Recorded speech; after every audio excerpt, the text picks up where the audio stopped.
বলুন। এই যে পুরসভার বিভিন্ন মেয়র বা পদাধিকারী বদলের যে একটা আলোচনা এখন আলোচনা হচ্ছে না, তো আপনার মনে হচ্ছে, আমার তো কোনো আলোচনা হবে আমি জানি না।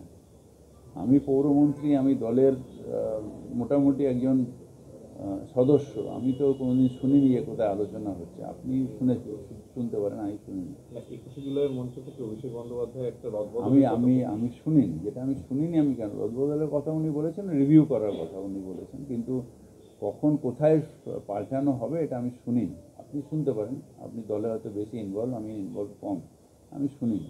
বাংলা আবাস যোজনার যেরকম টাকা কেন্দ্র বাকি রেখেছে, সেটা শহরের ক্ষেত্রেও কি তাই? আবাস যোজনার ক্ষেত্রে কি টাকা বাকি আছে? কি কি প্রকল্পে কেন্দ্রীয় সরকারের বঞ্চনা? এটা আমার এক্ষুনি লিস্ট নেই আমার কাছে, কিন্তু অনেকগুলো ক্ষেত্রে আছে যেগুলো আমরা ডিটেলস যে আমি নিয়ে একদিন করবো। দাদা, আমার একটা লাস্ট প্রশ্ন, সেটা হচ্ছে বিধাননগর পুরসভায় সব্যসাচী দত্ত প্রসেনজিৎ নাগের যে একটা মানে কিছু নেই, একটা ভুলভাল হয়েছিল, ওটা আমি বসে মিটিয়ে দিয়েছি, আর কিছু না। সব মিটিংও ডাকবে। প্রসেনজিৎও ভালো ছেলে, সব্যসাচীও ভালো ছেলে, সবাই একসাথে মিলে কাজ করবে।